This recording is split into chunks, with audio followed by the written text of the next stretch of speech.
오늘 제목을 제가 두 축 위에서라고 지었는데, 실제로 이 축의 시대라는 책이 있습니다. 아크젠자이트라고 독일 철학자였던 야스퍼스가 만들어낸 용어입니다. 축의 시대는 뭐냐니까 기원전 800년부터 기원 후 200년까지 약 1000년의 시간인데요.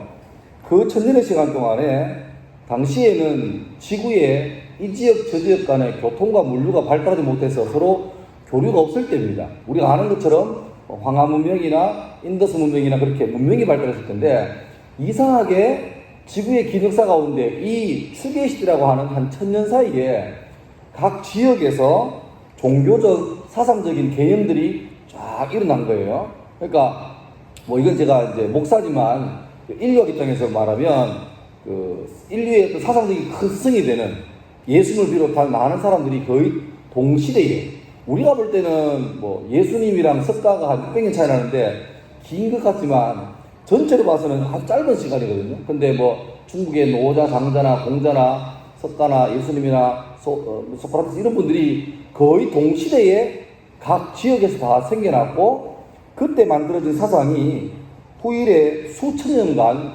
강력한 영향을 끼친다. 이걸 이제 야스퍼스가 정리하면서 축의 시대다. 이때 한 축이 만들어지면 그 축으로 향후에 오랜 세월 동안에 영향을 받는다. 뭐 그런 내용입니다. 그 이전에는 그냥 생존을 위해 사는 시대였죠. 그런데 그 과정 가운데서 여러 가지 경험들이 축적되어지고 지성들이 모이다 보니까 이제 뭔가 미래를 예측할 수 있는 뭐 데이터베이스도 좀 갖추어지고, 또 여러 가지 기하학이나 수학이나 의학 같은 것도 만들어지는 거죠. 참고로 여러분 이발소를 상징하는 것 중에 왜 이렇게 돌아가는 불이 있죠? 그 색깔이 뭡니까? 빨간색하고 파란색하고 흰색이죠.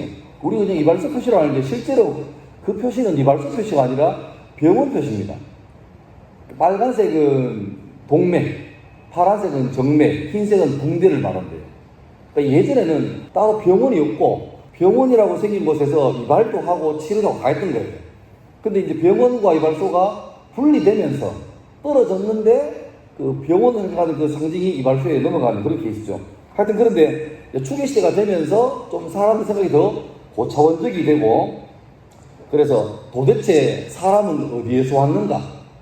죽은 다음에 어떻게 되는가? 그런 생각들이 막 되어지고, 그 시대가 되니까 그 전까지만 해도 힘이 최고였죠. 추장, 족장 시대. 그런데 이 시대가 되니까 이런 힘보다 더 센 게 뭐냐니까 지혜입니다. 지혜.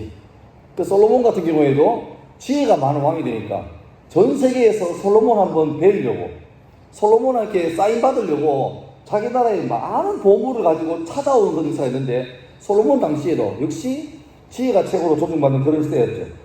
그래서 그때 구축된 사상들이 이후 1500년 이상을 계속 강력하게 통치합니다. 그리고 그 세월이 지나고 서기 16세기, 17세기가 되면서 소위 제2의 축의 시대가 시작됩니다. 여러분 학교에서 배웠죠? 산업혁명, 르네상스, 종교개혁 때입니다. 사람들이 이제 기술이 발달되면서 좀 이제 기계화되면서 시간이 많아지죠. 그러니까 그전에 일만 하다가 시간이 많아지니까 생각할 수 있는 기회가 많아지고, 또 슬프게도 중세 1000년 동안에 종교 암흑기라 그랬죠. 종교가 너무 못된 일을 많이 하니까 사람들 마음속에 어쩌면 이 시대는 비슷한 것 같아요. 그래서 종교에 대해 약간 혐오하는 그런 시대가 되었죠. 사람들이 이제 그런 분위기에서 시간 돌아가니까 그러면 이거 말고 없을까? 그때는 종교가 지배하는 시대이기 때문에 벗어나서 뭔가 없을까 하다가 1000년 전에 금서로 묵혀놨던, 옛날 책으로 읽어서는 안 될 책으로 묵혀놨던 소위 그리스 로마 신화가 다시 대두가 되면서 그것들을 보게 돼요. 그게 소위 인문학입니다. 인문학, 인간의 학문이죠. 그래서 지금 시대는 이 기반에서 진화론이나 유물론이나 인본주의가 만연한 시대에 저와 여러분이 살고 있습니다. 예측해 보자면 이 시대의 끝에 가면 급속한 비인간화가 될 겁니다. 그러면 다시 마치 그 진자운동처럼 사람들은 다시 질문했을 거예요. 도대체 사람의 생명은 어디서 왔는가? 우리의 삶에 어떤 게 가치가 있는가? 축구한다고 이렇게 되는가? 그래서 답을 찾을 건데, 문제는 하나님 없는 이 질문에는 답이 안 나와요. 죽어봐야 알지. 인생 한 번밖에 없어. 이런 허무한 수완으로 계속 반복되겠죠. 자, 이런 측면에서 오늘 사는 저와 여러분 크리스찬들은 이 두 사상의 축 위에 있습니다. 그러니까 하나님의 존재를 인정하지 않을 뿐더러 하나님의 이름이 조롱받고 멸시당하는 시대. 너 아직 교회 다니냐? 그런 시대. 교회 끊었어요. 이런 시대. 그게 아마 지금보다 앞으로 더 강해질 것으로 예상됩니다. 믿음은 아니고요. 근데 동시에 우린 여전히 하나님의 살아계심을 믿고 섭리하심을 믿고 각자에게 적절한 달란트를 줘서 그 은사대로 잘 살아가면 하나님께 물들 수 있는 가장 멋진 삶을 살 수 있다고 믿는 우리. 시대는 점점 하나님을 조롱하고 멸시하는 시대로 가고 있는데 그 사이에 있긴 우리들은 그럼에도 불구하고 하나님 여전히 살아계신다. 그렇게 믿는 끼어있는 존재가 우리인 거죠. 동시에 여러분들은 하나 더 청년이고 청소년입니다. 그러니까 인생 초년기에 어린이 때는 아는 게 없고 든 게 없고 가진 게 없고 경험한 게 없으니까 겸손하게 돼요. 그리고 인생의 노년에 가면 삶에서 얻게 된 겸허함이 있고 영적인 유연성이 있습니다. 제가 사역해보니까 고등부 사역하면 여러분 제일 전도 많이 되는 학년이 고1 같아요? 고2 같아요? 고3 같아요? 고3입니다. 1학기 때는 안 돼요. 수능을 100일 앞두고부터 고3들이 막 교육을 시작합니다. 왠줄 알겠죠? 깝깝한 거예요. 나름대로 공부한다고 했는데 성적만큼 안 오르고 육모 구모 치니까 뭐 예상보다 더 안 되고 이래 나오니까 힘든 거죠. 근데 분명히 11월 둘째 주 수요일이니까 그때 수능은 돼 있고 그러니까 뚫고 나갈 길이 능력이 없으니까 하나님을 찾는 거죠. 그러니까 청소년기 청년기는 이제 어느 정도 자기 정체성이 확립되는 시기이긴 한데 거기에서 특히 예수 믿는 사람들은 교회 다니면서 얻게 된 신앙적 정체성과 또 우리가 조금씩 경험하는 어떤 사회적인 어떤 이 현상에 벽앞에서 굉장히 부딪히는 그런 시대를 살고 있습니다. 한마디로 말하면 지금 여러분은 되게 힘든 때를 살고 있다는 말을 어렵게 하는 겁니다. 괜히 야스쿠스까지 가져와서. 이때 세 가지 반응이 있습니다. 첫 번째는 분리예요. 분리. 뭐냐니까 신앙생활하고 사회생활하고 따로 떼는 거예요. 초반에는 갈등이 있습니다. 갈등이 있죠. 근데 스스로 타협해요. 교회하고 세상의 관계가 너무 커요. 보세요. 예수님께서 복음서에 말씀하시기를 오른뺨이 왼뺨이에요. 뭐예요? 오른뺨을 치면 왼뺨을 돌려대라는 말이 성경에 있거든요. 보세요. 이스라엘 사람하고 우리하고 굉장히 공통점이 많은데 그 중에 하나가 오른쪽에 대한 무서운 집착입니다. 요즘은 많이 괜찮아졌어요. 요즘은 왼손 써도 굳이 괜찮은데 라떼 저 때만 해도 왼손 쓰면 어른들이 혼을 냈습니다. 숟가락을 왼손으로 하면 탁 때리고 그 기어코 오른손으로 쓰게 했어요. 형제들은 나중에 군대에 갈 건데요. 군대 가도 우리나라 나오는 소총들은 다 오른손 규정으로 나와 있습니다. 그러니까 이렇게 딱 총을 대면 총알이 탄피가 이쪽으로 나가게 됐어요. 그러니까 왼손잡이 이렇게 돼야 되는데 그러면 탄피가 자기 눈 쪽으로 날아오게 돼 있어요. 하여튼 뭐 모든 게 다 오른쪽입니다. 오른쪽. 이스라엘도 마찬가지예요. 여러분 알죠? 성경에서 볼 때 아예 마지막 때에 하나님께서 양과 염소를 구분한다 했잖아요. 그러니까 양은 소위 말해 선택받은 사람들, 염소는 버림받은 사람들입니다. 근데 양은 어느 쪽? 말씀하세요. 어느 쪽? 오른쪽. 염소는 왼쪽. 그러니까 무조건 오른쪽이에요.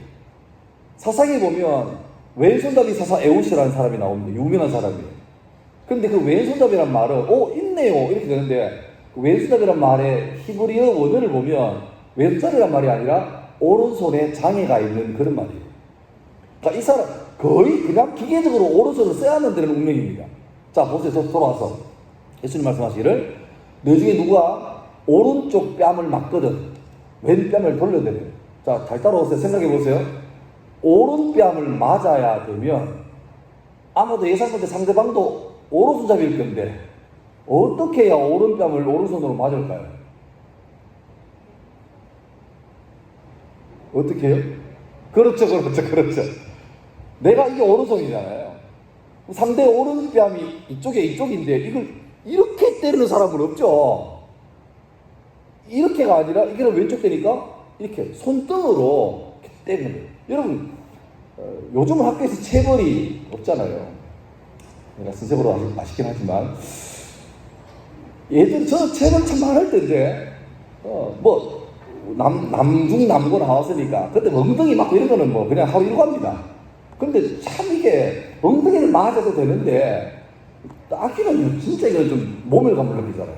또 얼굴에 그 힘이 있으니까 근데 뺨 맞는 거 정말 기분 나쁜 일인데 더군다나 뺨을 맞아도 이렇게 손바닥으로 맞는 것보다 최악의 모멸은 손등으로 이제 허리가 갈기는 거예요. 이렇게 때리는 거죠. 그러니까 누가 나에게 어떤 이유인지 몰라도 오른뺨을 때린대. 이 오른손으로 다 허리 쓰는 거예요. 그러면 예수님 말씀하시기를 얼마나 마음 상했습니까? 왼뺨도 때리세요. 이렇게 하는 거예요. 여러분 이걸 주일날 설교 말씀을 듣고 참 저렇게 살아야 되는구나. 은혜 받았어요. 학교 갔어요. 뭐 중고등부 기준으로 급식 시간인데 분명히 지금 코로나 때문에 다 줄 막아놓고 줄대로 서서 먹는데 내 뒤에 있는 놈이 난 앞질러서 밥을 먹어요. 그럼 어떡합니까?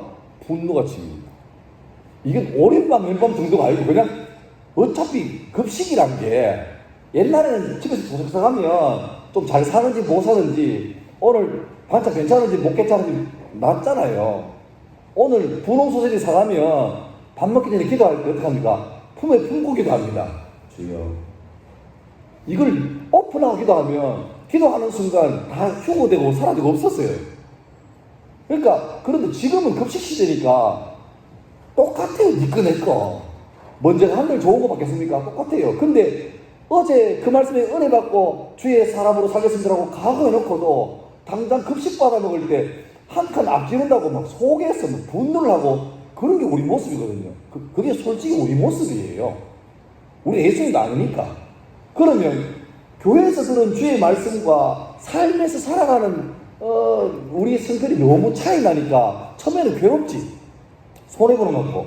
근데 이게 뭐 내가 양보한다고 그 사람이 은혜 받아 감동받아서 고맙다. 교회 다니는구나. 앞으로 네 말 잘 들을게. 그런 것도 아니고 내가 양보하고 착하게 살면요. 그 상대방이 나를 뭘로 합니까? 호구로 알아요. 만만하게 알아요.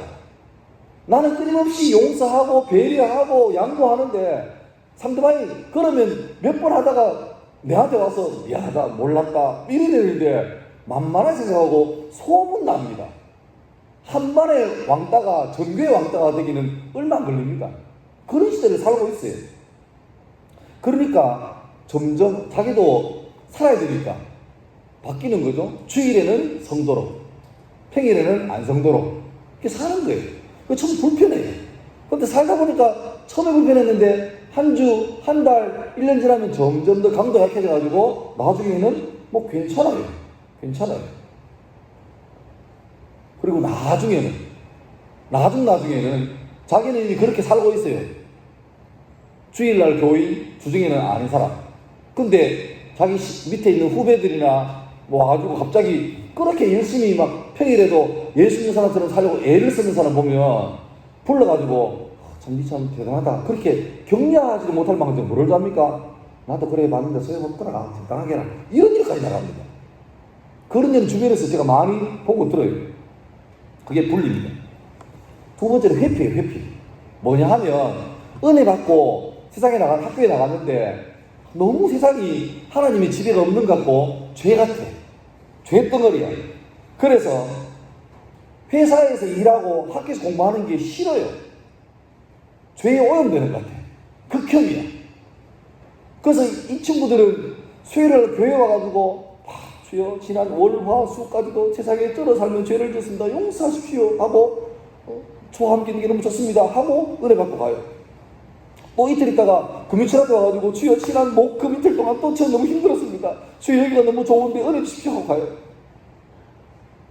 회사에서 만약에 뭐 수요일날 회식이 있다고 하는데 어떡합니까? 자기는 교회 가야 되는데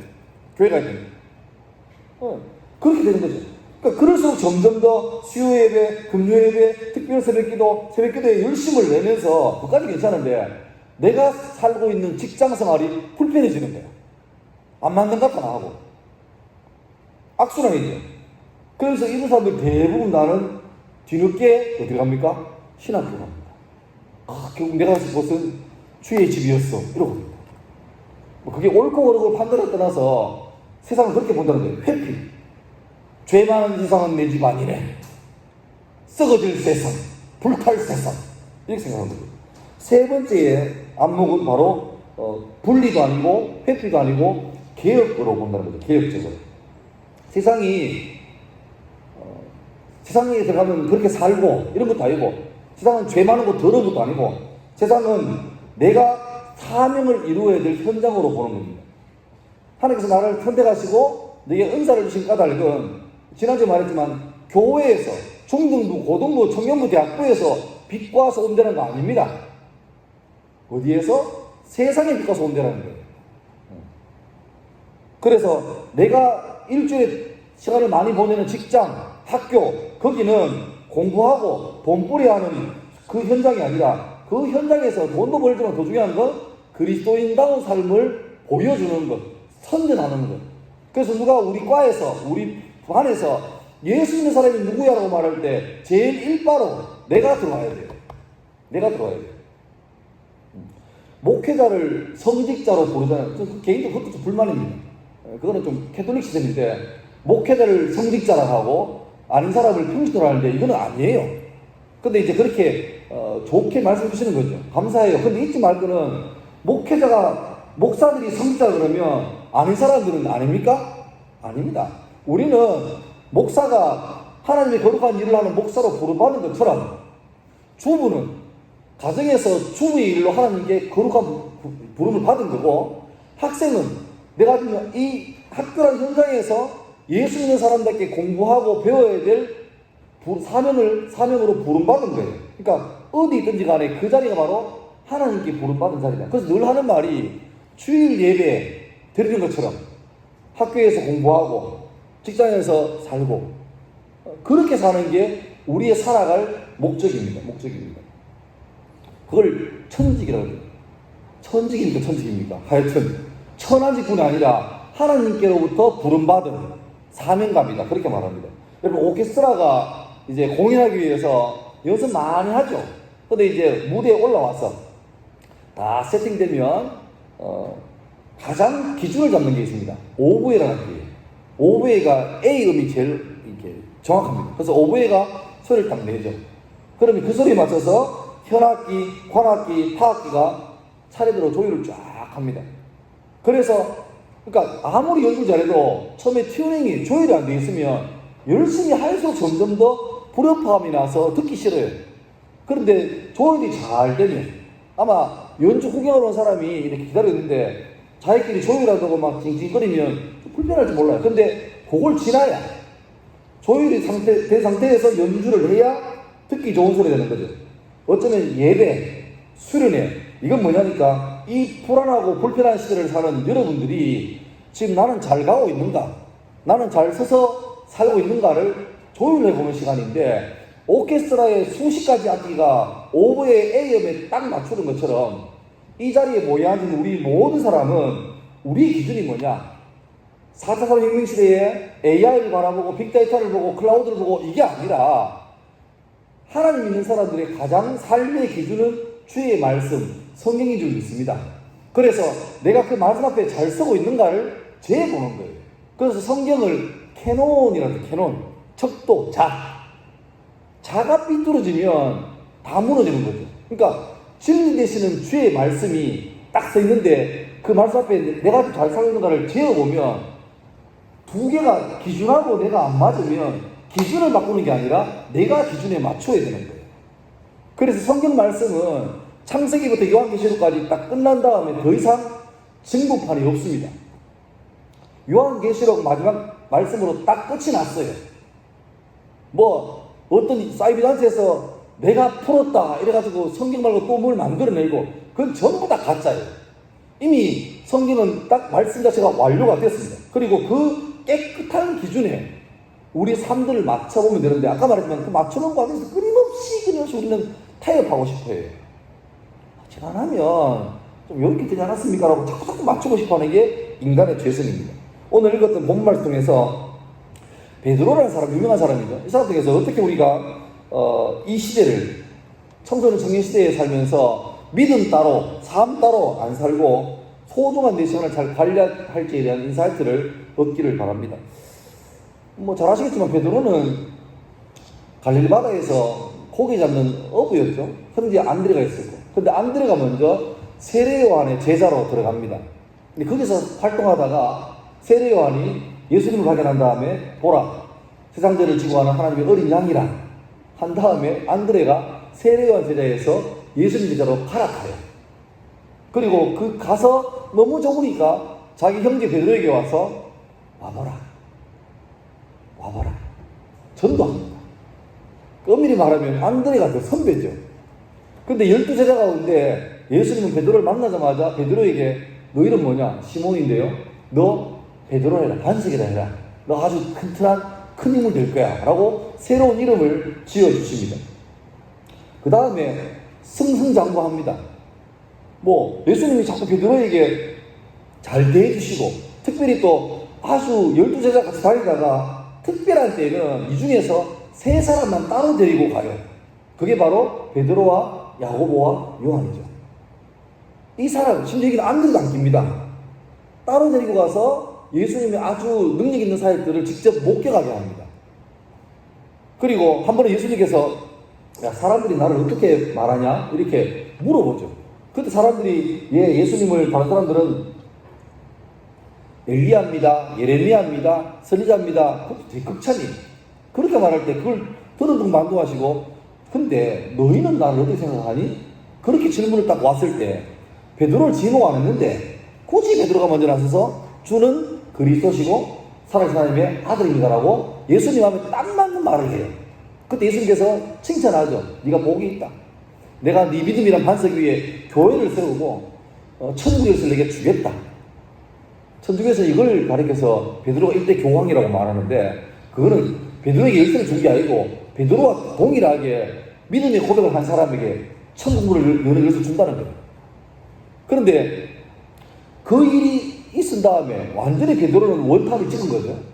근데 바로 그 후에 그런 분위기 좋아하는데 갑자기 예수님께서 말을 바꾸셔가지고 그나저나 내가 한 가지 중요한 말을 할 게 있다. 장차 내가 조만간 십자가를 지고 죽을 거다. 근데 걱정하지 마라. 사흘 만에 부활한다. 믿을 수 없는 말입니다. 일단 부활도 못 믿겠지만 예수님이 십자가 진다는 것은 말도 안 되는 소리예요. 그래서 베드로가 막 용기 있게 자기가 확 업돼 있으니까 막아서 주님 그런 일 절대 없습니다. 혹시나 천에 하나 만에 하나 그런 일이 생기면 내가 책임지고 주님 내가 가이드하겠습니다. 막아드리겠습니다. 멋있게 말했어요. 그럼 그가 예상한 결론은 네만 믿는다. 네가 찐이다. 이럴 줄 알았는데 예수님의 방금 전까지만 해도 네가 복이 있다 했는데 그 말 하자마자 베드로가 이렇게 말합니다. 사탄이래요. 베드로 보고 사탄이래요. 사탄아 물러가라. 베드로가 멘붕이 가지고 이게 뭐지? 방금 전에 막 띄워놓고 지금 막 깔아앉혀요. 근데 실제로 그 일 있고 얼마 후에 말 그대로 예수님이 십자가에 박히죠. 불법 체포대에 가서, 아니 전날 밤에 체포대에 가서 그 다음날 오전에 십자가에 못 박아 죽여버립니다. 이거는 뭐 1심, 2심, 3심도 없고 변호사도 없고 심지어 예수님이 뭐 황제를 반역하는 그런 말을 했다고 증인들이 나왔는데 증인 말이 안 맞아. 예를 들면 자, 예수님이 성전을 무너뜨린다고 말했던 거 들었지? A, 예, B, 예. 언제든지 하나, 둘, 셋, 7월 1일요, 8월 1일요. 말이 안 맞잖아. 그러면 오케이, 7월 15일로 하자. 뭐 이런 식으로 맞춰가는 거예요.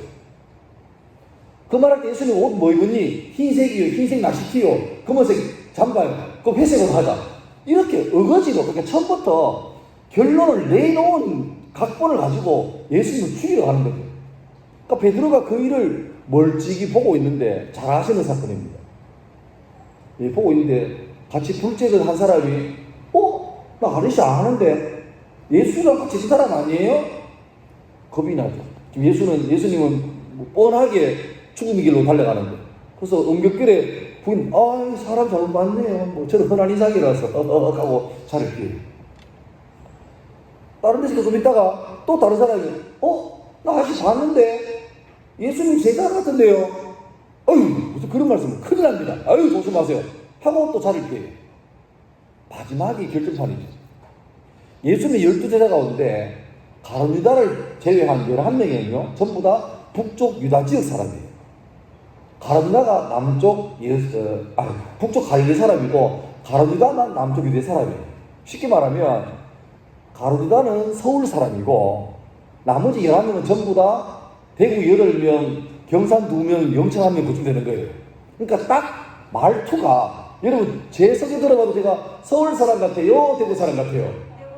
저는 빼박겠, 제가 서울에 집회를 한번 갔다가 죽을 뻔했습니다. 서울에 고려대학 근처에 어느 교회 중등부 집회를 갔는데, 이틀 집회를 갔는데 처음에 소개받아 갔을 때 괜찮았어요. 근데 설교를 한 3분 했는데 애들이 다 웃기 시작해요. 웃을 내용이 아니었어요. 그 애들이 얼굴 벌 넘어가요. 근데 감 잡았죠. 왜 하니까 웃다가 누구 닮았대. 누구 설마 제 얼굴에 장동건 이거는 좀 범죄잖아요. 그럼 저 알고 있습니다. 김재동 닮았나 이러니까 맞대. 솔직히 김재동하고 저 안 닮았습니다. 제가 헐 났습니다. 가보는. 근데 왜 그렇겠어요? 그 친구들한테는, 서울 사는 중학생 친구한테는 자기 눈앞에 네이티브 스피커를 처음 본 거예요. 서울 애들은 2의 2승, 2의 2승, 2의 2승, 2의 2승 전혀 모릅니다. 제가 시연해주니까 애들이 막 감탄을, 그러니까 설교 때문에 안 받고 그거 한 번 더 해달래. 그래서 사실 2의 2승, 2의 2승, 2의 2승, 2의 2승. 자기 해보라니까 2의 2승, 2의 2승, 2의 2승, 2의 2승 하고 있어요. 그 제가 너무 신나가 한번 됐죠. 가가 뭐 애들이 막 넘어가요. 그러니까 딱 말하는 거 보면 지금 재판받는 곳이 예루살렘 아닙니까? 유다 지역에.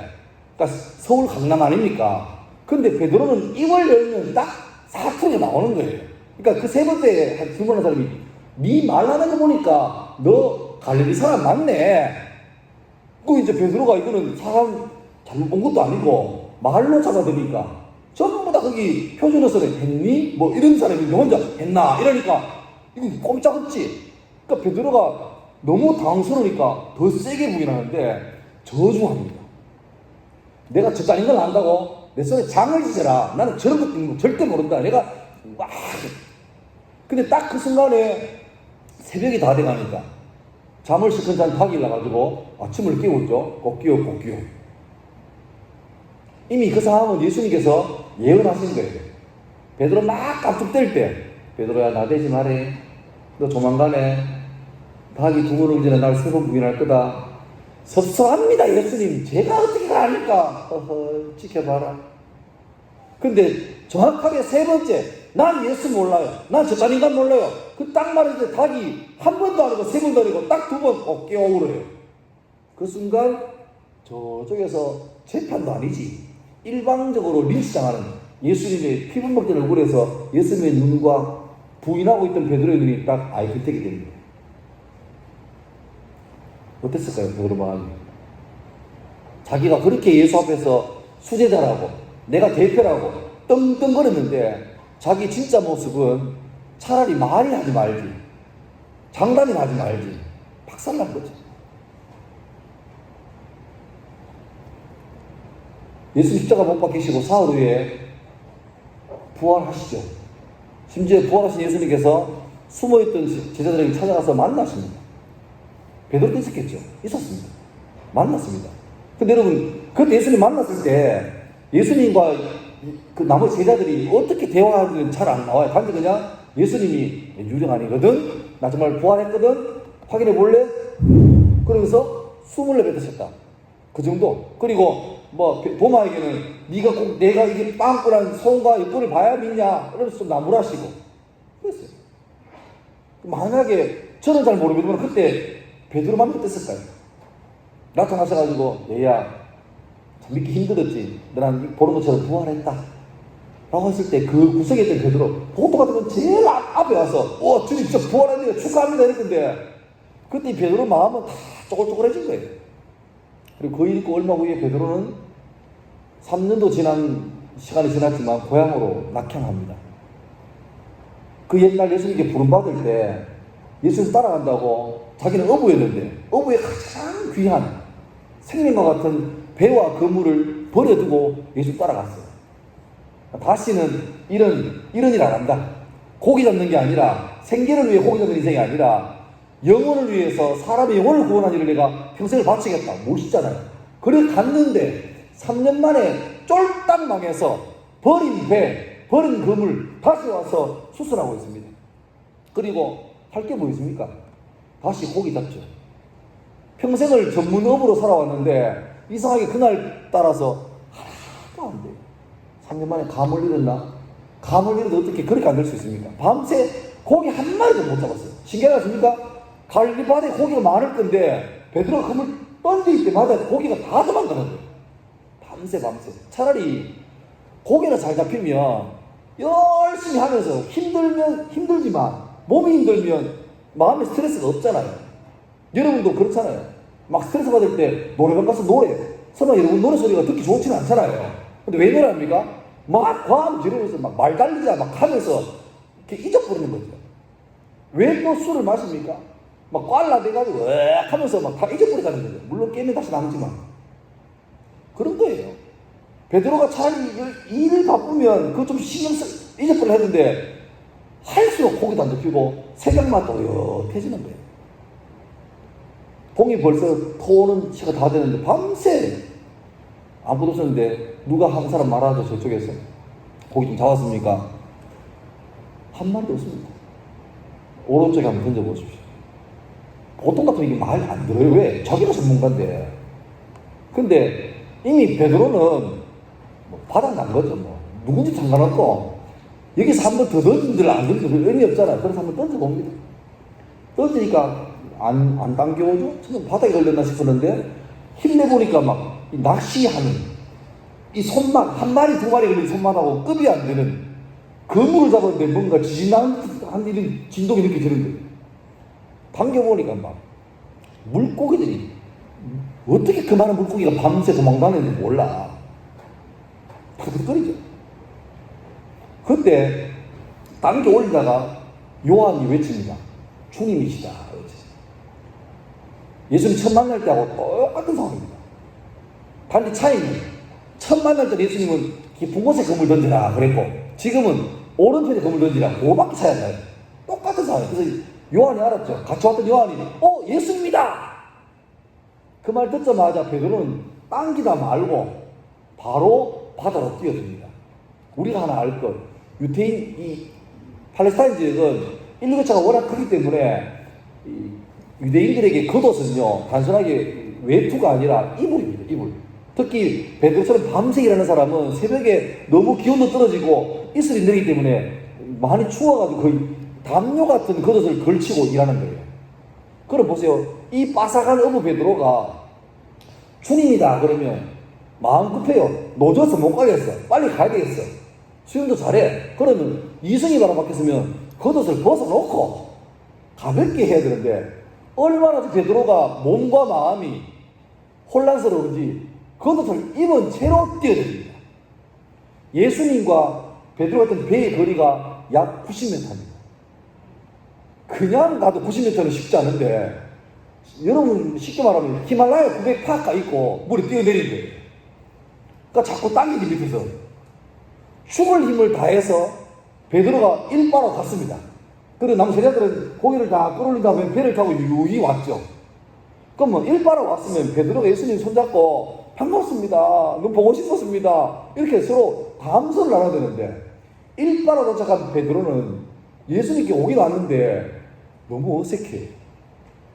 할 말, 차마 입을 못 들겠어. 뭐 죄송하다 해야 되는지 감사합니다 해야 되는지 그 말을 못 하겠어. 머릿속으로 막 생각하는데 못하고 부득이 점점 더 어색해져. 그때 다른 사람들이 오죠. 주님이 숯불을 딱 피워놓고 먹을 게 있느냐? 방금 잡은 고기 좀 드릴게 해서 고기를 구워서 예수님께서 떡과 고기를 제자에게 먹이십니다. 그런 다음에 본문이 나오죠. 잘 먹다가 예수님께서 베드로를 지목해서 한 가지 질문을 해요. 베드로야, 너나 사랑하냐? 뜨끔하지. 그래서 예, 좀 사랑합니다. 끝나면 되는데 한 번 더 물어요. 다시 물을게. 두 번째야. 베드로야, 너가 사랑하냐? 예, 주님. 뭐 내가 부족하긴 해도 그래도 사랑합니다. 이까지는 해야 되는데 주님이 건드려서는 안 되고 건드렸죠. 세 번째 물을게. 몇 번째? 세 번째 물을게. 너는 사랑하냐? 베드로가 세 번째 질문을 똑같은 질문인데 세 번째 물으니까 너무 부담스러웠어요. 그리고 말합니다. 내가 주님을 사랑하는 줄 주님이 아십니다. 하나님 예수님께서 오케이 됐다. 그러고는 오늘 본문의 말씀을 하세요. 봐요. 왜 예수님이 베드로에게 세 번 질문하셨어요? 바로 얼마 전에 있었던 사건. 베드로가 예수님이 잡히던 그날 밤에 모르는 사람들 앞에서 자기 신앙을 용감하게 커밍아웃 할 기회가 세 번이나 했음에 불구하고 커밍아웃은커녕 숨기죠. 이수지 신앙, 나의 믿음을 아무에게도 알리지 마라. 그 정도가 아니라 부인하고 저주가 됐습니다. 몇 번? 세 번. 똑같은 상황이에요. 밤이 숯불을 펴놓고 그 앞에서 질문을 세 번 해요. 주님이 안다는 거죠. 그날 너 나 세 번 부인했어. 두 번 실수했더라도 마지막에라도 부족하게라도 그래도 나 예수님 믿습니다라고 말했으면 좋았을 건데 너 저주하고 나한테 극혐하고 혐오했어. 예수님 다 아시는데 굳이 아시는 분이 그 쫄아있는 베드로에게 일부러 빙 둘러가지고 뭐야겠노 이름 버려졌는데 잘 돼야지 이렇게 그냥 좋은 게 좋은 거라 식으로 위로하지 않으시고 참 매정하게 죄송합니다 못됐게 베드로 가장 아픈 약점을 주님이 왜 파고 들어가서 그걸 톡톡 찔러요. 베드로 얼마나 힘들었을까요? 지금 뭐 도망갈 수도 없고 힘은 다 빠져있고 물에 젖어가지고 막 있는데 고기 주시면서 한 번, 두 번, 세 번 지금 베드로 완전히 바닥에 소위 말해서 우회하지 않고 돌아치죠. 요즘 교회 안에서는 소위 이제 그 긍정적인 설교 유행입니다. 아시죠? 우리 교회 노래 중에 제일 유명한 노래 뭡니까? 안 믿는 사람도 다 알아. 당신은 사랑받기 위해 태어난 사람. 여러분 그 가사 듣고 싫어하는 사람 아무도 없습니다. 학교에서 이 노래 부르면 애들 다 합니다. 심지어 이름을 교회 노래였어요. 이름으로요. 좋아하지. 손을 딱 뻗어가지고 당신은 사랑받기 위해 사람은 다 그래요. 위로받고 인정받으면 다 좋아해요. 그런 꽁트도 있습니다. 이건 지어낸 얘기인데 어떤 친구가 예수 믿은 지 얼마 안 됐어요. 너무너무 신앙생활이 재밌고 좋고 이제 막 설교 듣고 성경 보면 너무 재밌어요. 근데 그래서 신앙이 막 자라가니까 원수 마귀가 안 되겠다 해가지고 얘를 이제 좀 겁주려고 꿈에서 나타나서 막 겁을 주니까 이 친구가 너무 놀란 거야. 아마 예수를 잘 믿으면 신앙의 위기가 온다더니만 이렇게 오는구나. 이까지는 알겠는데 문제는 어떻게 해야 이 마귀를 대적하는지를 아직 안 배운 거야. 진도가 안 나간 거야. 모르겠어. 마귀는 막 앞서 막 괴롭혔는데 그때 어디선가 들었던 기억이 나요. 찬송을 부르세요. 찬송을 부르세요. 놀라우니 생김. 이거 기억. 내가 지금 성경 말씀 잘 모르겠는데 교회에서 부르던 찬송은 아니까 그 중에 하나 부르자. 딱 떠오른 찬송이 유명한 찬송. 귀신행에서 드디어 대적합니다. 당신은 사랑받기 위해 누가 놀랬을까요? 귀신이 많이 놀랬어요. 이제껏 자기가 여러 사람들 앞에 신앙을 위협하려고 가면 막 예수 이름 명하니 사탄아 물러가라 하고 막 침을 튀기면서 막 죽여 하는데 이 친구는 손을 뻗으면서 당신은 사랑받기 위해 처음이었어요. 그 너무 귀신이 감사했어. 그래서 자기도 모르게 다시 손을 뻗고 감사해요 깨닫지 못해 그랬다. 이건 꽁트입니다. 그러니까 똑같아요. 모든 사람은 다 자기가 좀 약한 게 있어도 그걸 굳이 이렇게 안 파들이고 이왕이면 좋은 말로 해서 뭐 약하죠 힘들죠 다 압니다. 우리 기도합시다. 이 정도 하면 딱 좋아요. 잘 될 겁니다. I can do 뭐, you can do it 그러고 할 수 있다 그러고 그거 좋아해요. 근데 예수님은 절대 안 그러시고 굳이 낙심한 베드로에게 눈치 보는 베드로에게 어쩔 줄 몰라는 베드로에게 지금 거의 정신하고 육체가 왔다리 갔다리 베드로에게 직진남 그래 가지고 베드로 가장 약한 부분을 그것도 한 번, 두 번, 세 번 박살을 내는 거예요. 왜냐? 예수님은 베드로를 향한 계획이 있습니다. 이 친구는 사도 바울과 더불어서 초대교회의 기둥 같은 인물이 되어야 돼요. 기둥이 약하면 돼요, 안 돼요? 견고해요. 근데 만약에 이 상황에서 어쩌면 베드로의 인생에 가장 기억하기 싫은 한순간이라면 그거죠. 나 저 사람 몰라! 하지 말이죠.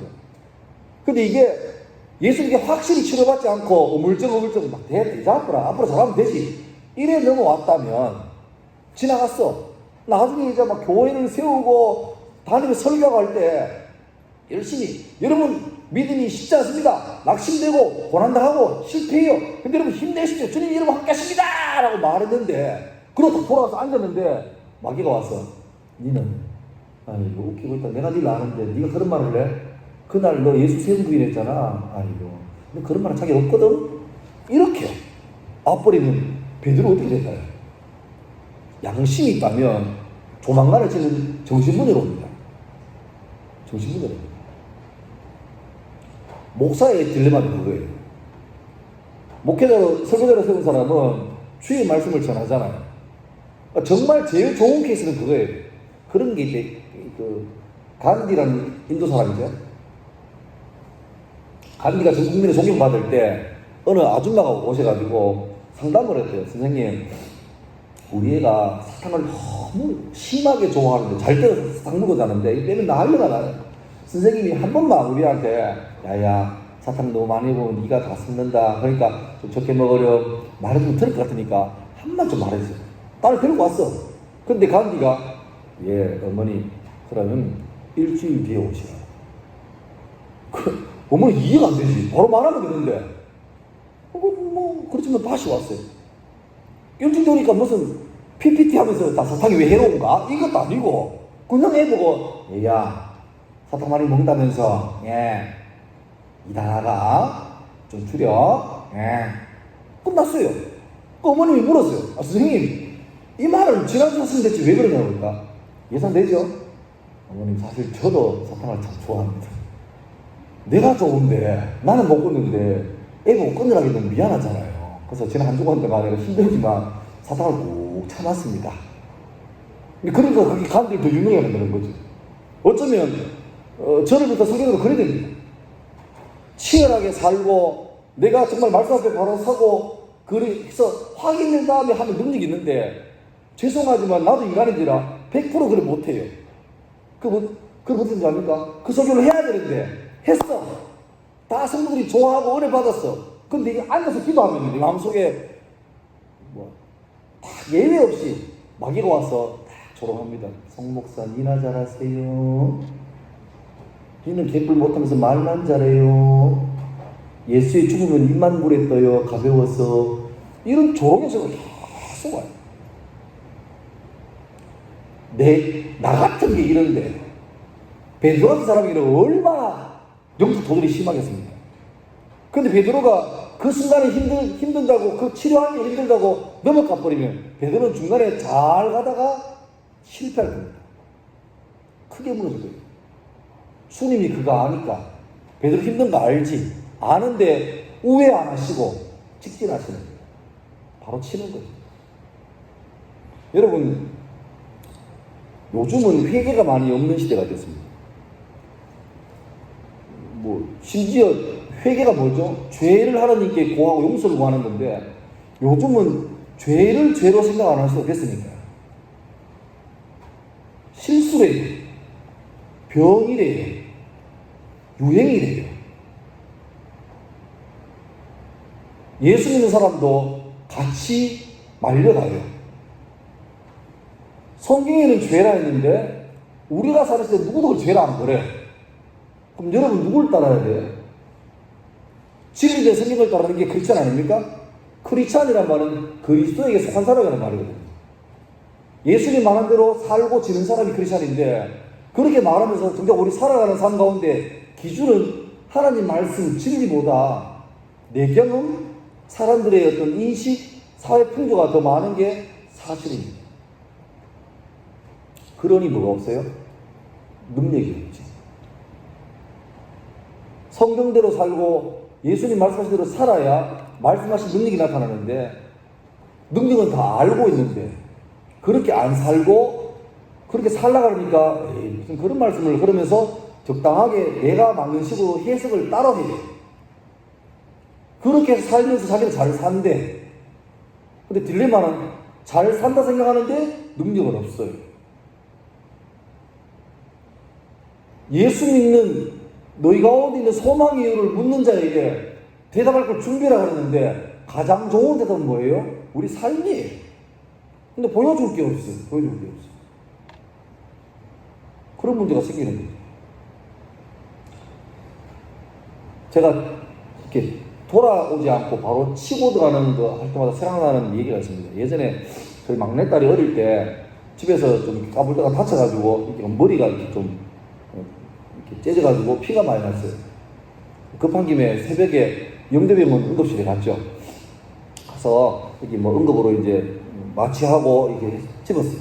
그리고 이제 그 응급실 베드에서 마취됐으니까 2시간 정도 애 안정 취했다가 나가라 그랬어요. 이제 애는 잠들어 있고 잠깐 쉬고 있는데 새벽에 밤에 대학교 응급실 가면 여러분 대단합니다. 한번 별로 살맛이 안 날 때 그 한번 가보세요. 살맛이 팍팍 납니다. 아, 살아야 되겠다 생각이 들어요. 잊을 수 없는 게 우리 반의 옆 침대에 한 10살쯤 돼 보이는 여학생이 엄마 아빠한테 뭐 피운 것도 아니고 들려왔어요. 엄마 아빠가 애를 들어서 이리 왔는데 여기에 여기 뼈 있죠? 눈썹 쪽에 뼈? 여기에 연필이 꽂혀서 왔어요. 우리 연필 전부 다 꽂혔는데 올 때 해가지고 그 흑심만 꽂혀있고 이 상태로 꽂힌 채로 왔어요. 애가 워낙 많이 울어가지고 그리고 있고 왔어요. 그러니까 부모가 안 거죠. 얘기 들어보니까 옆에 있으니까 우리 애 자고 있으니까 들어보니까 그 집에 이제 남매가 있는데 얘가 누나인가 봐. 남동생하고 둘이 뭐 했냐니까 겨울에 방바닥 이불을 이렇게 두껍게 깔아놓고 둘이 이제 이런데 왜 옷 작은 뭐 서랍입니까? 올라가서 그 공수부대 노래를 한 거예요. 공수부대 뛰어내린 거예요. 뛰어내려서 부르고 그랬는데 막 하니까 애들이 막 쿵쿵 뛰니까 책상 위에 깎아놨던 연필이 보로로 굴러가지고 그 이불이 떨어졌어. 근데 그런 거 쉽지 않은데 하필은 여자애가 뛰어내려가지고 구를 때 그런 일이 벌어진 거예요. 그 날카롭게 깎인 연필심이 여기에 찔린 거예요. 그러니까 하가 일러보니까 연필이 덜렁덜렁 달려있는 거죠. 그 엄마 아빠가 보니까 난리가 났어. 근데 이 연필심 그 자체가 좀 독성이 있는 걸 아니까 함부로 빼는 게 좀 위험하다 싶으니까 그냥 연필만 대충 부러뜨리고 약간 달려가지고 이리 온 거예요. 애가 자꾸 빼려니까 빼지마! 해가지고 애 손을 이리 체포해가지고 이렇게 온 거예요.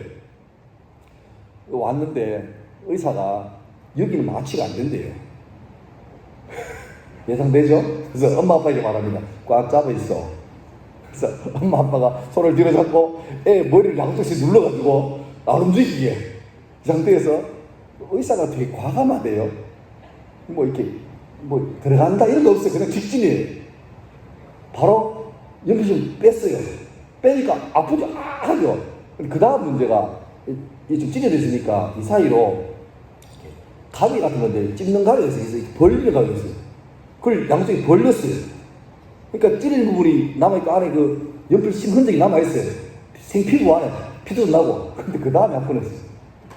긴 가위 같은 거 나오고 거기다가 소독 붙여가지고 소독해가지고 자 들어갑니다. 그러니까 국이 생살인데 피 말고 안에 살 거기를 이렇게 부드럽게 이게 아니고 마치 터프가 깜빡 것처럼 뭐 이런 식으로 이 솜을 그게 환부에다가 끌은 거네요. 그러니까 그 애가 적당하게 아프면 우리 가청 주파수 내려서 소리 지르는데 이게 넘어가는 거죠. 그러니까 이게 이런 거예요. 이런 거예요. 그러니까 끄을 때 소리가 안 나요. 하다가 떼자마자 그걸 한 대여섯 번 반복했어요. 자, 들어갑니다. 애가 여기를 막 그냥 흡입하니까, 그러니까 소독해가지고 막 끓여서 닦아내는 거죠. 또 닦아내기 큰일 나니까. 그러니까 하자마자 애가 툭툭 부어올랐어요.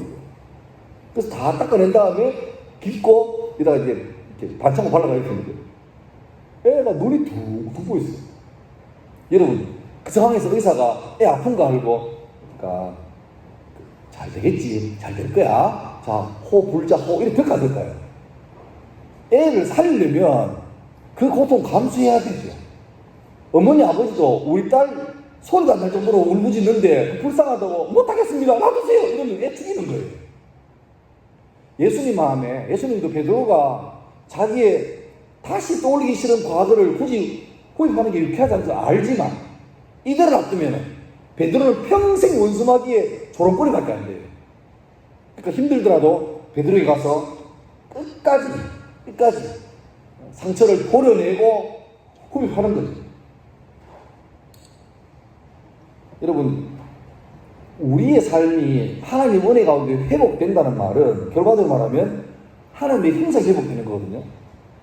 그 말은 하나님이 나를 10몇 년 전에 20몇 년 전에 이 땅에 보낼 때 우리의 존재라는 게 하나님의 계획 표상이 없었다. 그냥 우연하게 여러분의 생물학적인 엄마 아빠가 여러분을 임신해가지고 뭐 태어나게 했다. 이게 아니고 하나님의 놀라운 계획 가운데 예정된 시간에 예정된 사람을 통해서 예정된 장소에서 태어났어요.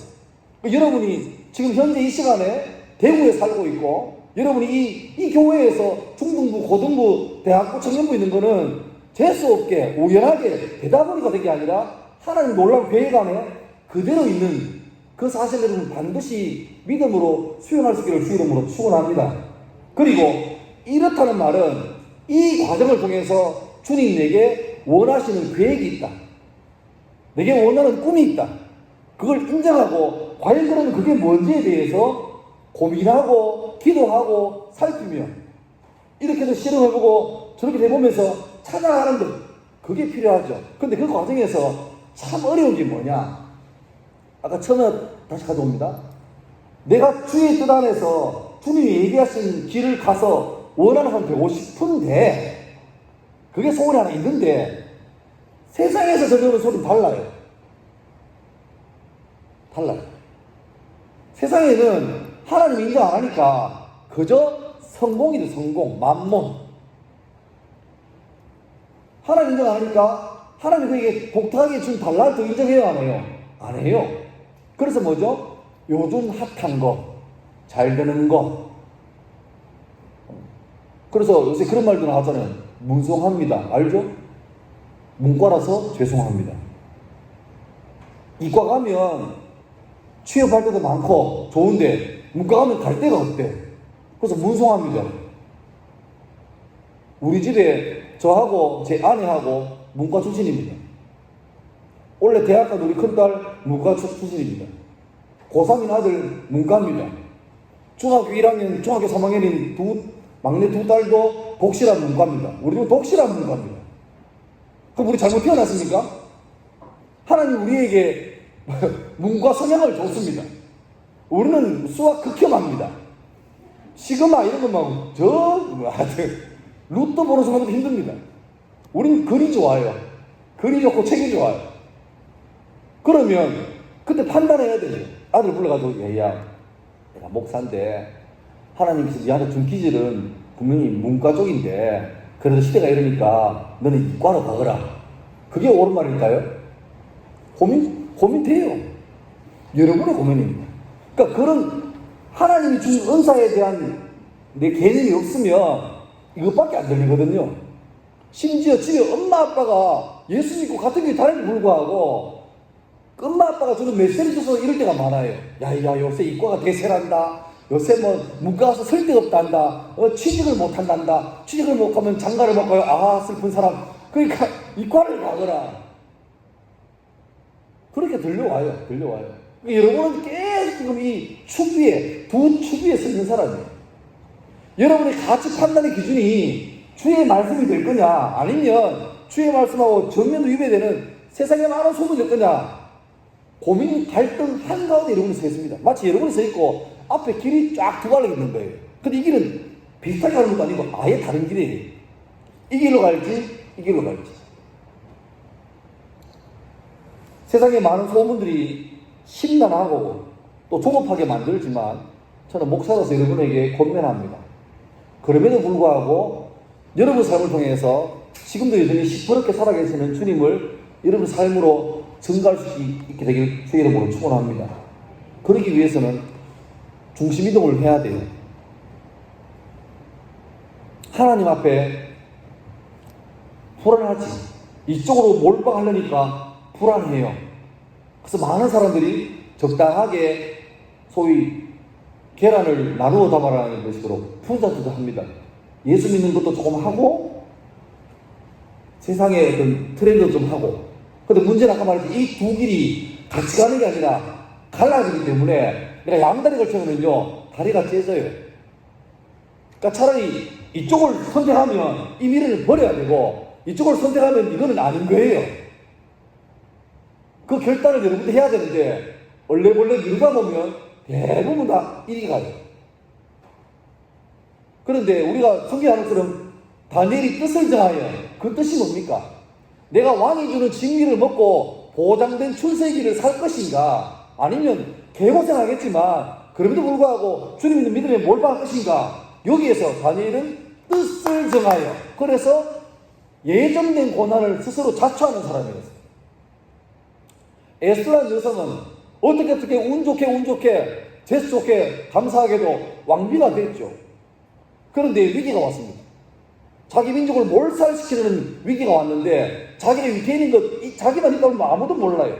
근데 자기 삼촌이 와서 네가 왕비가 된 게 이때를 위하는지 어떻게 알겠느냐. 만약 네가 있다면 이혼해 살 건데 민족은 다 죽는다. 선택해라 했을 때 에스더가 어때요? 살면 되지. 이랬으면 괜찮을 건데 에스더가 어떻게 합니까? 유명한 말하죠. 죽으면 죽으리다 하고 스스로 기름통을 쥐고 불 속으로 들어가요. 왕에게 함부로 깝죽대다가는 왕비도 한 방에 날아가는 분위기인데 기도를 열심히 한 다음에 왕에게 탁 갔어요. 꽃도 같은 왕이 뭐야? 이럴 건데 그날 왕이 에스더를 보는 순간 너무 에스더가 이뻐 보였대. 그래서 그대 소원이 무엇이요? 나라의 반을 주겠소. 이래가지고 결국 민족을 죽이려는 하만 일당을 멸족하고 자기 민족을 살리잖아요. 우린 이런 얘기를 성경에서 수도 없이 듣는데 중요한 건 성경에 나오는 그 인물로 그냥 그때 그랬지 라고 치부해버리고 지금 나는 그럼에도 불구하고 나는 전도 유명한 길로 가겠소 라고 살면 그 성경의 능력이 내게 올 리가 만무하죠. 아까 말했던 그래서 우리 삶은 여기에 살포시 디딘 내 발 때문에 우리 삶의 능력이 다 누수되는 겁니다. 저는 바라는 거는 다음 세대라 말하는 여러분들이 청소년 청년들이 제발 좀 예수를 잘 믿으면 좋겠어요. 그 말은 기도 크게 하고 그것도 중요하지만 예수 믿는 걸 부끄러워하지 않고 당당해지고 좀 자신있게 예수 믿으면 좋겠습니다. 늘 제가 하는 말이 그런 말이에요. 계약하면 쌤들 상담할 건데 보통 그래요. 좌수 시켜놓고 복도에 상담해요. 그럼 자 1번 나와라 2번 나와라 그럴 때 그 쌤하고 첫 만남이잖아요. 그럴 때 종교 안 물어봐요. 요새는 신임도 안 써요. 그때 먼저 내가 15번이면 14번이 들어오면서 야 15번 나가래 그럼 내가 나가면서 쌤 볼 때마다 안녕하세요. 이것도 좋죠. 근데 좀 무슨 자신있게 할렐루야 이것도 괜찮아요. 그럼 담임쌤 마음속에 강력하게 인식됩니다. 예수이구나. 그게 그 사람 마음에 좋던 싫던 간에 되는 거예요. 그러면 여름에 겨울에 수련회 가기 편합니다. 예상해요. 보증서 2주 하는데 수련회 말도 하지 마라 하고 나가지만 그만 따라올 건데 라고 예상해요. 따라 나가죠. 그럼 쌤 말합니다. 어차피 이놈은 말린다고 말리는 게 아니에요. 그러니까 보내줘요. 그러면 들어오면서 허락받다 그러면 다른 애가 나도 가야지. 쌤한테 저도 수련회 보내줘요. 니 왜? 저 교회 다니는데요. 거짓말하지 마 새끼야. 끝나는 거예요. 저 그런 얘기 많이 들었습니다. 또 반에서도 마찬가지입니다. 여러분 그게 있습니다. 내가 자신이 없으면 좀 도움을 구하는 게 필요해요. 아까 말했지만 급식도 똑같잖아. 기도 오래 한다고 뺏어갈 놈도 없어요. 받아놓고 그냥 기도는 간단하게 하면 돼. 급식 기도 때 통수기도 부담스럽잖아요. 그죠? 막 주에 3차고 이러면 애들 놀래요. 그건 오바고 대신에 그냥 묵념 같은 이거 애매해요. 심지어 그런 애도 있더라. 기도하라니까 안 하기는 주님께 좀 죄송하고 하려니까 부끄러우니까 밥 먹을 시간마다 숟가락을 떨어뜨려가지고 아멘. 이거 내가 들은 얘기예요. 그랬대 자기가. 안 할 수는 없고 하면 애들이 뭐라 하니까 타협 같은 게 아멘. 그럴 시에 3월 달에 한 주간 급식 먹을 때 그냥 간단하게 한 5초 하는 그 급식 기도를 뻔하잖아요. 감사합니다. 잘 먹을게요. 뭐 급식 기도하면서 나라와 민족, 그 주님 부담스러워하세요. 뭐 미국의 트럼프를 모시고 뭐 이건 하지 마요. 그냥 감사합니다. 잘 먹을게요. 비만 안 걸리게 도와주시고 뭐 이렇게 하면 되는데 그거를 처음 학기 초에만 한 3번 반복하세요. 그럼 시간이 3배 길어지겠죠? 그럼 주변에서 다 알 거예요. 정말 뭔데? 눈 뜨면 애들이 약간 썩썩 이럴 거예요. 그때 말았어요. 교회들이거든. 그러면 그것 때문에 말이 도움받습니다. 혹시 여러분이 아직 입이 필터링 안 돼가지고 나도 모르게 욕이 나오면 옆에 일러줘요. 너 교회 다니게 되면서 그 말은 뭡니까? 넌 그러지 말라는 거예요. 저 길을 뻘짝하러 갈 때 예수님은 가는 빼줍니다. 그러니까 여러분이 예수님을 자신있게 드러내면 주님께서 많이 도와주는데 문제는 자꾸 숨겨요. 말 안 해요. 그리고 그렇게 마음에 응어리지고 상처가 됐는데 그걸 주 앞에 나와서 회개도 안 하려고 그러고 또 우리 삶에 무슨 의미 있겠습니까? 그리고 더 나아가서 그렇게 믿는 사람이 교회 생활이 신나겠습니까? 오늘 여러분 교회 올 때 이게 약간 오르막이잖아요. 올 때 기쁘게 막 뛰어오는 사람이 있습니까? 아 진짜 교회다 하고 막 왜 일주일에 한 바퀴 주일이 없냐고 막 수요일도 주일하고 막 이러면 되겠구만. 그런 사람 있습니까? 주일 아침에 할 때 성의씨 어디 갔나 몰라 이러고 막 뭐 일요일마다 예배 드리고 그러니까 여러분이 예수님에게 신나고 재밌으면 아니 요새 애들은요 요새 청년들은 딱 코드가 하나예요. 재미예요. 재미. 그 재미라는 게 단순하게 펀이 아닙니다. 의미예요. 학교에 챗불 설교하고 나면 고등학교 챗불은요 설교를 재미없게 하면 죄악입니다. 무조건 웃겨야 돼. 막 한 30, 40분 동안 웃게 돼. 그런 다음에 빡 떠지고. 그럼 애들이 나가면서 이런 말을 저한테 오늘 좋았어요? 오늘 괜찮았어요? 준비 많이 하셨네요? 오늘 재밌었어요? 처음에 열받았어요. 이것들이 재밌다고? 내가 여기에 피와 땀을 썼는데 감히 재밌다고? 나중에 알았죠. 그 애들 말 속에 재미라는 게 다른 의미구나. 들었다는 거죠. 듣고 마음에 울림 됐다는 거예요. 됐다는 거예요. 네. 이제 마무리하겠습니다. 여러분, 제가 살아보니까 죄송합니다. 40 넘어가니까 한 가지 현상이 생겨요. 40이에요. 단어가 잘 안 떠올라요. 머릿속에 뭔가 맴도는데 단어를 못 집어내겠어요. 그게 40부터 시작됐어요. 한 30대 중반 되니까 노안이 와요. 갑자기 우리 애가 막 폰 들이면서 뭐해요? 안 보입니다. 해야 보입니다. 조만간에 이럴 날 오겠죠. 그죠?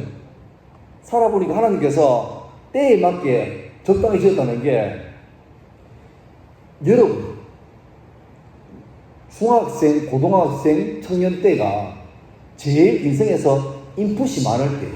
잘 들어가요. 우리 때는 오면 튕겨 나갑니다. 이미 우리가 굳어진 가치관 때문에 새롭게 잘 오지도 않아요. 바퀴도 안 하고. 그래서 그런 말 하면 사람 변하면 죽는다고. 그만큼 힘들어요. 근데 여러분들은 아직 말랑말랑해서 잘 들어가고 잘 박혀요. 부끄러운 얘기인데 저 평생에 가장 성경 많이 읽었을 때가 고등학교 2학년입니다. 1년 동안 성경을 한번 읽었거든요. 근데 한번 읽은 게 성경이 있고 옆에 훨씬 더 작은 글씨로 주석이 다 되어 있습니다. 그걸 제가 줄 꺼가면서 깨끗하게 한번 읽었습니다. 왜냐하니까 그때 제가 고등학교 2학년 때 1년 동안 하숙이거든요. 하숙. 집을 떠나 있으니까 밥 먹는 시간 말고는 할 게 없어요. 방에서. 그래서 작심하고 그때도 3만 원 큰 돈입니다. 주고 톰슨 2라는 이말 두꺼운 성경을 샀어요. 그래서 이렇게 시작했어요. 본래 계획에는 저도 목사들 그랬으니까 공부하기 전에 야자하기 전에 성경 3장을 읽고 공부한다 그랬는데 이게 어떤 데 보니까 너무 재밌어. 그래서 그 야자 시간 3시간 4시간을 풀로 성경 먼저 읽어버렸습니다. 감독님들이 막 다니다가 내가 다른 거 보고 다른 책 보는 거 보고 뭐야 하다가 짝대기로 뒤집으니까 홀리 바이블 성경이거든요. 그러니까 감사하게 또 모른 척 해줘요. 뭐 하려고?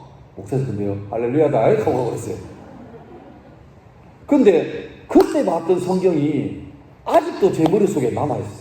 그때 고등학교 이야기 뭐 알겠습니까? 근데 성경 보면서 내가 그때 허접하지만 깨달았던 거를 모나미 153 까만색 빨간색 볼펜으로 옆에다 꺼놔 볼펜 똥도 막 그려있고 그때 막 적어놨어요. 지금 그 성경 우리 집 섭외 한가운데 딱 붙여있습니다. 지금도 이제는 성경이 번역이 달라지고 옛날 성경이에요. 근데 지금도 한 번씩 그걸 봐요. 보면 목사된 지 20년 다 돼가는데 지금 봐도 그게 좋아요. 잘 돼 있어요. 제 경험에는 여러분 때 이걸 해도 잘하고 저걸 해도 잘하고 요걸 해도 잘할 때입니다. 그렇게 만들으셨어요. 내가 열받는 거는 참 좋을 때, 참 인생의 황금기를 살 그때 가장 귀하고 소중한 주의 말씀을 좀 많이 머릿속에 마음속에 집어내야도 너무 좋겠는데 지금 청년들 청소년들 관심사가 주의 말씀에는 관심이 보통 없어요.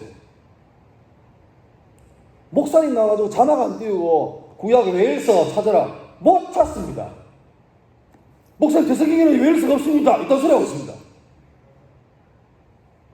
어디 있는지 몰라요. 말씀을 몰라요. 여러분 삶 가운데 예수님 여러분을 강력하게 지배하고 말씀의 능력이 여러분 삶에 좀 흥황하시길 바란다면, 그래서 하나님께서 여러분을 통해서 마음껏 이 시대 앞에 사용되기를 바란다면 다른 것도 많지만 기준을 자꾸 여기 두지 말고 여기 있으세요. 많이 보시고 많이 읽으시고 묵상하시고 배우면서 하나님을 알아가고 하나님의 생각이 내 삶에 점점 더 물들어가야 돼요.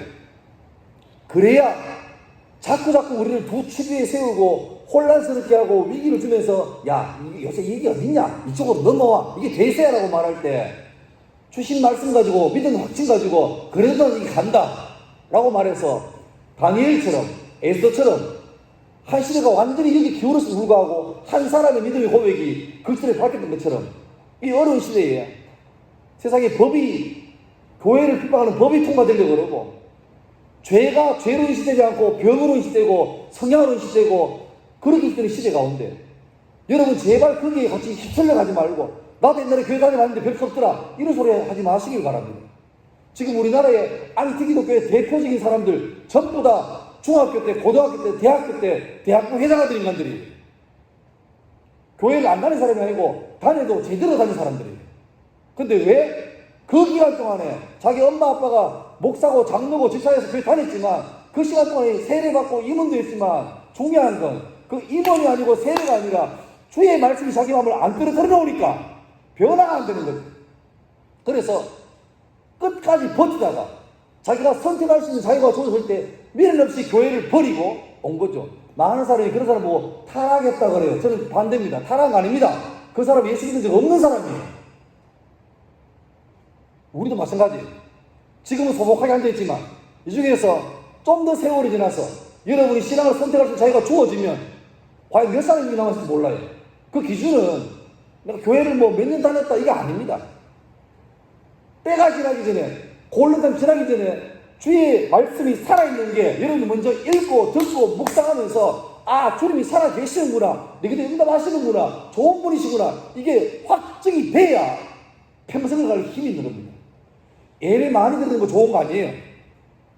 제 평생에도 제가 하나님을 인격적으로 만나는 예배 내가 중학교 2학년 때, 지금부터 롱롱하고 1988년도 7월 말 청도 동산기도 상기도 하다가 제가 중2였고 중2. 저는 모태신앙입니다. 우리 엄마 아빠 집사였습니다. 그런데 불구하고 15년 교회 다녔지만 교회 다닌 사람이었어요. 하나님 들어봤지만 믿지 않았고 뭐 개념도 없죠. 기도 많이 했지만 그냥 혼자 독백이었지 인격기도 아니었어요. 근데 우연하게 주어진 기회에 내보고 산기도 가서 혼자 기도를 해요. 해봤어요 아직 기도를. 하늘 보면서 하나님 혹시 계십니까? 그게 제 첫 기도였어요. 놀랍게도 허접하게 주님을 구하고 찾으니까 주님이 기다렸다는 듯이 저를 만나주셨어요. 그리고 그 만남이 딱 되고 나니까 이제 더 이상 고민이 없어요. 뭐 주님이 살아 계신가, 죽은 다가 있는가, 죽어봐야 알지. 그딴 쓰레기 같은 이건 필요 없고, 주님이 내 삶 가운데 예정한 길이 있다.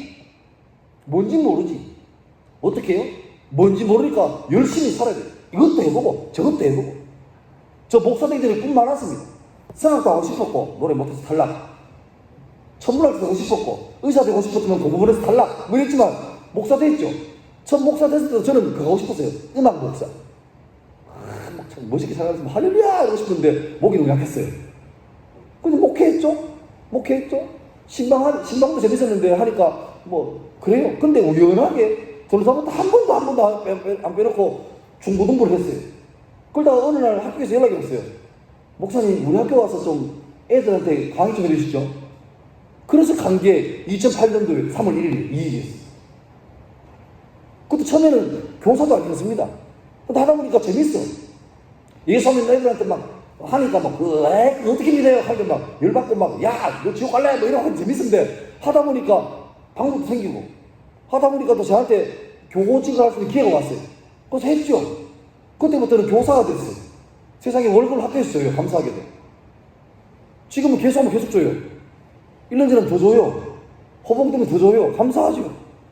그러니까 지금 돌아보니까 아직 저는 살고 있는 중이지만 지금 돌아보니까 하나님이 이런 계획까지 있었구나가 그림이 나오는 거예요. 저는 지금도 기대합니다. 너무 자뻑인가요? 기대가 돼요. 내가 좋은 게 아니고 주님이 너무 기대가 돼요. 재밌어요. 흥미진진해요. 살아볼 만해요. 근데 아쉽게도 내가 지난 과거를 돌아보면서 청년들에게, 청소년들에게 그걸 호소하면 약간 해봐요. 이런 게 속 터지는 거예요. 예수를 믿으려면, 세게 말할게요. 제대로 믿으세요. 좀 제발 예수를 믿는 거라면 주님 살아있는 것처럼 좀 믿으세요. 주님 죽은 것 같아요. 찬양할 때도, 기도할 때, 여러분이 안 부족해요? 꽉 차요? 가득하면 기도할 게 없는데, 내가 지금 뭔가 미달이 되어서 위험에 있다면, 누가 날 도와줘요? 상처나지 날 도울 분이 누가 있어요? 하나님밖에 없잖아요. 그러면 그분께 쫓기 살기로 매달려야 되는데, 기도하다 그러면, 요새는 어른들은 되는데, 중고등부는 주여 3창이 안 돼요. 주여 하고 기도하면, 사회자 혼자 주여 하고 혼자 기도해요. 마음 같으면 막, 내가 하나님 같으면 전부 다 막 울 때를 다쳐가지고 막 할 건데, 열받지. 이대로 가다가는 다음 세대고, 교회 문 닫겠어요. 그 열받는 거지. 여전히 주님 살아계시는데, 우리가 잘못 가르쳐가지고, 어른들이, 먼저 믿는 사람들이 마치 하나님 없는 사람처럼 살았기 때문에, 여러분들이 보면서, 저래 믿는 거구나. 무능한 그리스도를 보면서 그걸 당연하게 봤던 거지. 누굴 탓하겠습니까? 여러분, 이 교회에서 여러분이 신앙생활 하시는데, 바라는 것은, 이 교회가 지금 이렇게 아름답고 창대하지만, 불과 한참 전에 다시 왔을 때, 이 좋은 교회당에 사람 없어가지고 호우적거리고, 여러분도 잘 커서 이 교회에 일꾼이 돼야 되는데, 졸업하자마자 다, 이거 뭐 믿어도 소용없더라, 이렇게 가버리면, 그건 너무 슬프잖아요. 제일 손해는 누굽니까? 주님은 손해보시는 분이 아니에요. 주님은 사람들이 찬양하지 않으면, 뭐래요? 돌 들러도 찬양하지 않대요. 주님은 정말 손해보시는 분 아니에요. 우리가 예수를 잘 믿는 거는 내가 잘 믿어가지고 주님 도움 드리는 게 아니에요. 착각하지 마세요. 내가 잘 믿으면 잘 믿는 내가 주님 때문에 등달아 복 받는 거예요. 이 좋은 길을 잘못된 가치관 하나 때문에 이걸 포기하고 말씀이 안 되니까 아는 게 없으니까 어떻게 노래 요새 그 막 이상한 랩 같은 거는 그렇게 다 외우는데 성경 말씀은 외우는 게 없어. 그래서 사랑한대. 좀 역설적이지 않습니까? 우리 시간에 한번 최선을 다해서 예수를 잘 믿길 바랍니다. 하나님은 은혜를 주고 싶어 하는 분이에요. 근데 문제는 주고 싶어서 안 달랐는데 밑에서 아무도 입을 안 벌려. 달라 안 그래. 구하라, 찾으라, 두드리라. 찾고 열리고 부어서 그래 약속했는데 아무도 안 구해. 왜? 안 답답하대. 왜요? 그들 생각에는 인생이 주눅이 달린 게 아니라 인생이 판단과 투자와 여기에 달렸다고 믿어요. 인생이 일생입니다. 한 번 살아요. 반복이 안 돼. 한 번의 삶으로 끝이. 근데 이 삶 가운데 주님께서 아름답게 예배해 놓으셨는데, 물론 예수를 믿으면 천국 가겠죠. 근데 문제는 아깝지 않을까요? 천국 가는데 알고 보니까 주님이 이 땅 살 때도 지옥 같은 삶, 고난의 바다 같은 삶이 아니고, 예수를 믿으면 이 땅 삶이 재밌어요. 때마다 적절한 은혜를 주시고 만나오면 저희 이렇게 보내셔서 우리가 참 감사한 게 많아요. 근데 그걸 관심이 없으니까 하나도 모르고 그냥 이 땅 살면서 힘들어 살다가 이 땅만 가면서 천만다행으로 천국 갔다. 그럼 얼마나 아까울까? 얼마나 아까울까? 아직 기회가 있습니다. 여러분 때부터 다니엘처럼 뜻을 정하십시오. 잡으시고 예수를 잘 믿겠다. 제대로 믿겠다. 왕도는 뻔합니다. 주의 말씀이. 예배 올 때마다 부족해도 주여 오늘 내가 상태가 안 좋은데 그럼에도 불구하고 예배를 잘 드리게 도와주십시오. 찬송 가사 끄는데 몰라요. 그럼 랩이라도 해요. 기도할 때 기도가 막 안 나와요. 그럼 하다못해 주기도 못해도 외로우세요. 그래야 되지. 상태 안 좋으니까 있다고 하겠습니다. 그러면 아무 일도 없습니다. 아무쪼록 최선을 다해서 주의 은혜를 구하고, 은혜가 아니면 헛살다, 헛방이다. 그래서 기도함으로 은혜를 간절히 구해서 내가 살아나고 기어코 나를 넘어서서 나를 통해 주의 뜻을 이루어가는 그런 귀한 다음 세대 되시기를 주의 이름으로 축원합니다. 우리 한번 찬양하고 기도하겠습니다.